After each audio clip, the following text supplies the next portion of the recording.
Oh, my God. Now, back to the morning roast with Bonte and Shasky. Shout out to Curtis Jenkins. Curtis Jenkins.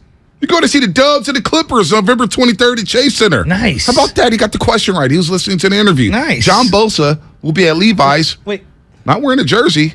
He'll be neutral. But that's not the only time that you can win tickets. You can win tickets all day, correct? That's right. 10:15, I think, is the next window. Okay, and then you got Steiny and Goo. Listen to each show because they're going to ask you a question about something that happens during the show. Yep. So we're giving them out all day. So I would just keep the radio on. Or keep YouTube. the YouTube on. Twitch, Xfinity mobile text line. Keep it all on.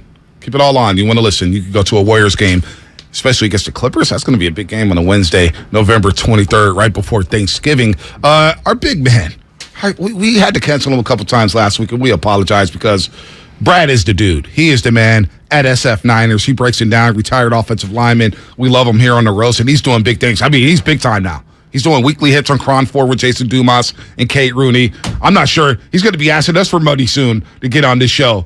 Hey, what's the fee, Brad? What's the fee for you? But we had to cancel a couple times because a lot of things were going on with the Golden State Warriors. But we got football back after the bye week. Niners and Chargers at Levi's. The Chargers coming in at 5-3. Niners coming in at 4-4. Good morning, Brad. It feels like it. I've been saying this now for over a week and a half. That Rams win and the way they won it, the fashion in which they won it in, it feels like this is the start of a big-time run for the 49ers this season. It feels like this offense is about to hum.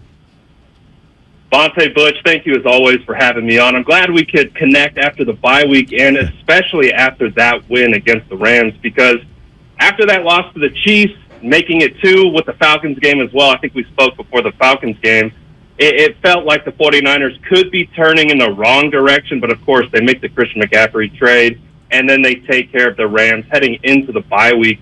And it really propelled them and put an energy not only into the team, but I think into the fan base. Just really propelling them.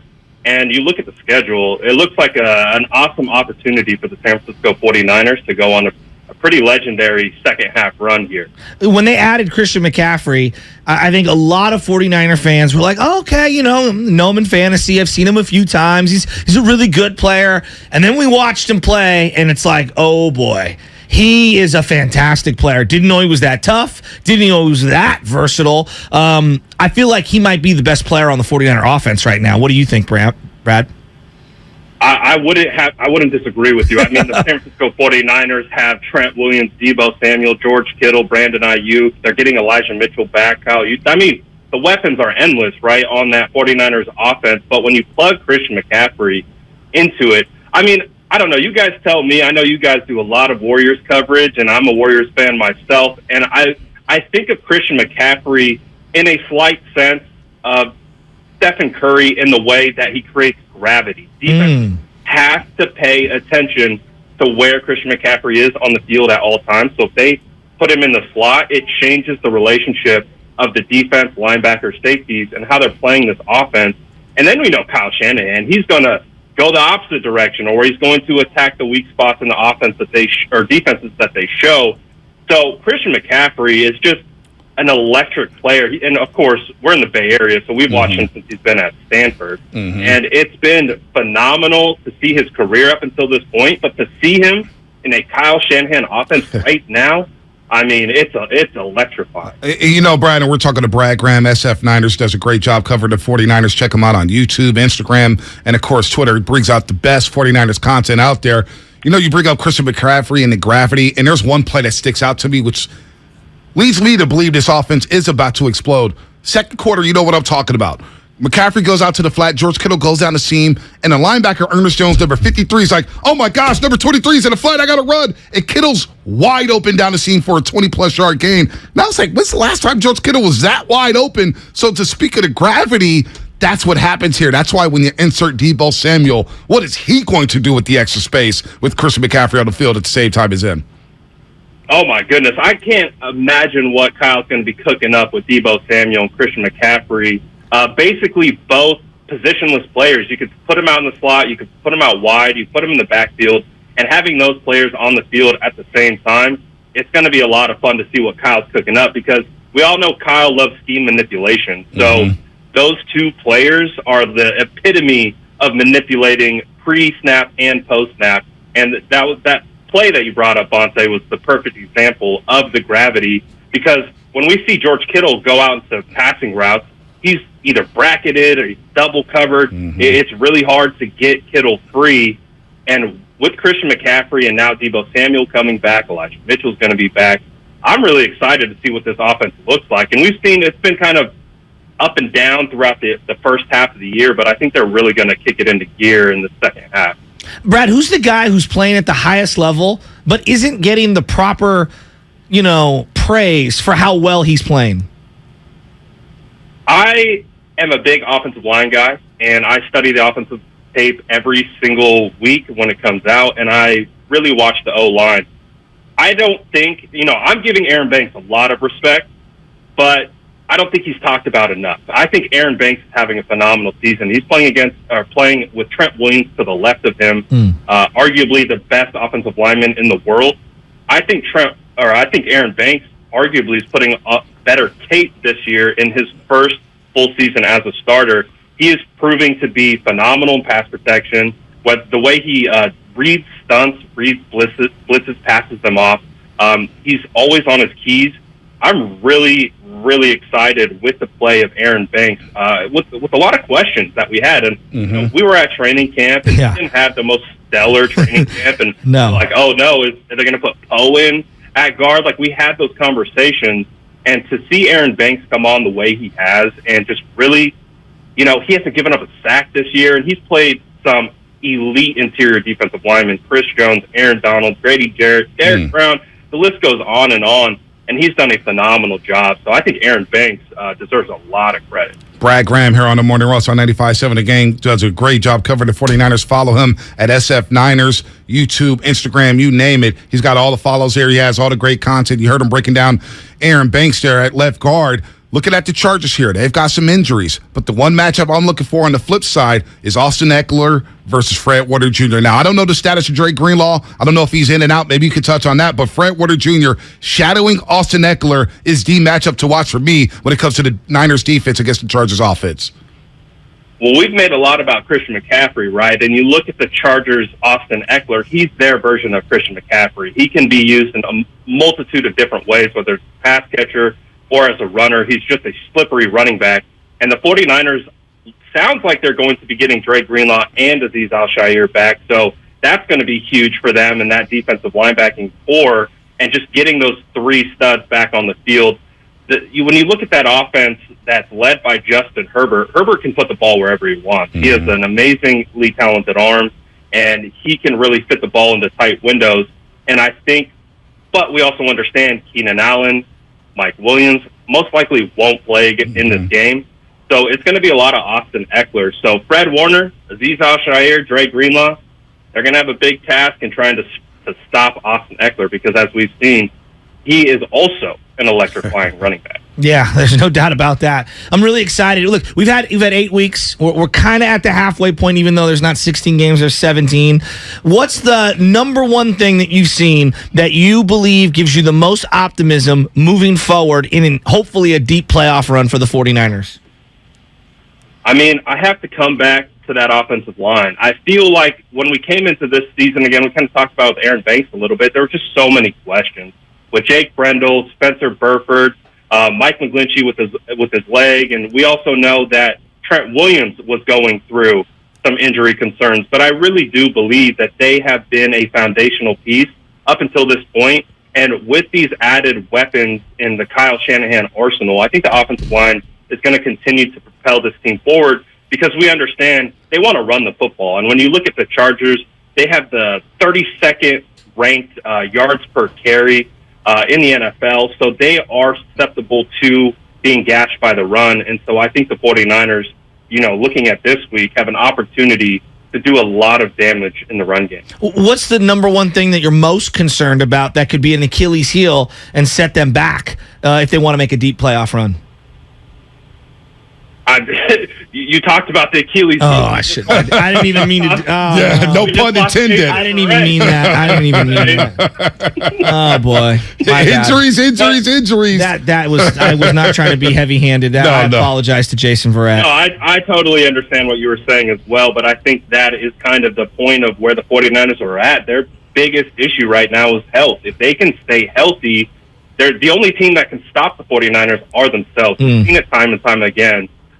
When they're playing their brand of football, they're executing and doing what they need to do. It's really hard to stop them on both sides of the football, but we've also seen when injuries have occurred and they have to reach into their depth, they can stumble at times. So just staying healthy, honestly, is really going to be the biggest thing, I think, for the 49ers moving forward. Eric Armstead obviously hurt. We don't know when he's coming back. Will we see him or Javon Kinlaw anytime soon?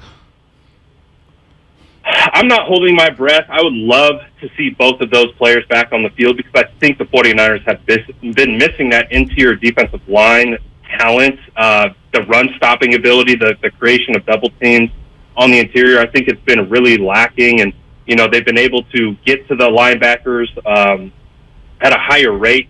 I don't know really what that looks like, but hopefully by the end of this year, we're going to see Eric Armstead back. Javon Kinlaw, obviously on IR. Hopefully he'll be back as well, but right now we just don't know. All right, one last little fun one here. It's not fun to a certain degree. Trey Lance took the walking boot off, right? And so there's a lot of people posting pictures of him with the walking boot off. I still feel like he's shut down for the year, and I kind of hope they keep him shut down for the year. Do you hold out any hope that maybe he could, return in some sort of a backup role off the IR? Or are you like me where you kind of want to see him maybe just get fully healthy and be right for next year? I mean, I have to listen to Kyle Shanahan in the sense when he comes out and says there's no chance that Trey Lance is going to be playing this year. And I would have to kind of agree with you, Shasky. I think the best chance for Trey Lance is to not try to rush back, to re-injure it. Not put himself in a position where Jimmy Garoppolo has been leading this entire season. Just take the time to get healthy, come back, mentally prepare, get ready for OTAs. And, again, he's going to be the quarterback of the future for the 49ers as we see it. So I don't think there's any sense in rushing him back unless, knock on wood, there's a potential injury to Jimmy Garoppolo. But other than that, I really don't see a world that exists where Trey Lance plays this year. Yeah, I'm with you, Brad. Brad Graham, SF Niners here on the Morning Roast on 95.7 The Game. Speaking of Jimmy Garoppolo, I thought there was a couple drives in that Rams game that really led me to believe that Shanahan and Garoppolo are now starting to get on the same page, and they're starting to hum together.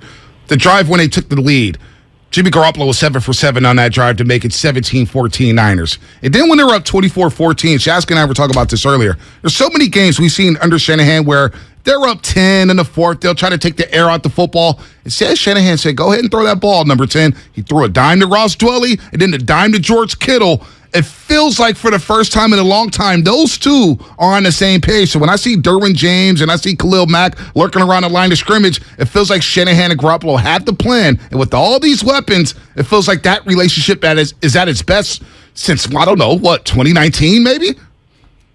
That's what it feels like. I mean, Vontae Bush, we saw Jimmy Garoppolo consistently check down to the running back. I mean, when have we really ever seen that throughout their time together? And it really opened up a lot of things, I think, for the offense. Again, we talked about gravity at the beginning. But Jimmy Garoppolo, Kyle Shanahan, it feels like they understand that they got to make this work. There's really no other opportunity because both of their success relies on each other. So being at each other's necks or whatever it may be, I think you're seeing the benefits of them really coming together, and maybe Shanahan building some confidence into Jimmy Garoppolo, and we're seeing it kind of manifest on the field because Jimmy played a really good game against the Rams. I mean, you had those two kind of oh-no throws that he was able to get away with, but other than that, he was phenomenal. I mean, hitting Christian McCaffrey on his fifth read, sitting in the pocket for, 5 seconds, stepping up into the pocket, resetting, stepping up, resetting, and then finding Christian McCaffrey. If we can see that Jimmy Garoppolo consistently for a large portion of this year, the San Francisco 49ers are going to be really hard to beat, man. Brad, Sunday night, under the lights, because obviously the daylight savings and everything, and it's going to be cold. It's beanie and parka wear. Is it going to be cold? Oh, yeah. It's looking Damn. like 50s, low 50s. It's going to be chilly. Baby Chaz, bundle up, baby. Yeah, you better Bundle up. wrap up. Like, isn't this the best time of the year, guys? The fall is turning into winter. What did Baldy say? He said there's frost on the pumpkin, and you really can't talk about championships and playoff runs until there's frost on the pumpkin. And we got frost on the pumpkin, Brad. It's go time, baby. I know that it's playoff time because of my pictures from yesteryear. I've got a beanie on, and I got the hoodie. Come on, let's go. Brad's ready.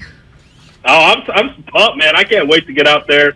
It's the football weather, man. You know, with the first portion of the season, it's almost like an extended preseason at this point for the starters. And now the 49ers couldn't have had a bye in a more perfect place in the schedule. And with the additions and the pieces and the health that they're getting back, man, I'm super pumped. This game against the Chargers on prime time. It's gonna. You had Mike Tirico on before. I know. It's absolutely legendary interview, by the way, guys. How great is he? Dude, he's so good. He's one of my favorite broadcasters. Me too. He really is. He's just so good. But this game against the Chargers is going to be phenomenal, and I'm really pumped, man. Again, it all hinges on the 49ers. What team is going to show up? Are they going to execute, have energy? And if they do that, I think they should be able to beat the Chargers. The Chargers are good. Yep. They are good. But if they perform at their level, what's stopping them? Let's go. I mean, with McCaffrey giving a jolt to this entire roster to beat the Rams the way they did, and you see the Seahawks who are playing in Munich, Germany, we'll be watching at 6:30 in the morning. It's all set up to be another race between the Seahawks and the 49ers out west, and you got the Cowboys and Eagles. This is setting up to be a special, special time, man. I really believe Jimmy Garoppolo, Shanahan, and his core are going to go on a run here in the second half of the season. Yeah, I do too. Hey, Brad, before you get out of here, I'm looking at the backdrop. If you're on YouTube, you can see this beautiful backdrop that you've got set up back there. How much negotiating, I'll say, did you do with the significant other to be able to have a room dedicated to sports? Because I know how I'm in the industry and my wife still fights me. I open the door for my friends. They're like, this is such a cool studio. And she's like, I hate that room. Okay, so I'll peel back the curtain a little bit. It wasn't as much negotiating with my wife. It was more negotiating with my daughter. Because I had to be like, honey, we're going to have to, you and my second youngest are going to have to share a room because daddy needs his ability to do his work. That was where the negotiating came from. My wife was all on it. She understands what we're cooking up over here, but it was the daughter I had to convince. It She's looks on great. board now, but I appreciate it. I haven't gotten there yet. I'm probably You're broadcasting from the nursery. I know. It with no memorabilia up. I couldn't put anything up there. Even a 95-70 game backdrop. Now take that down. You're messing up the nursery. All right, Brad. Good stuff, Brad. As always, Hope man. to We see you love you. Sunday. Yep, no doubt about it. Follow Brad Graham at SF Niners. Brad, always a wealth of knowledge when it comes to the 49ers and the rest of the league. Thanks so much, Brad. I appreciate you guys as always. Thanks. Anytime, Brad.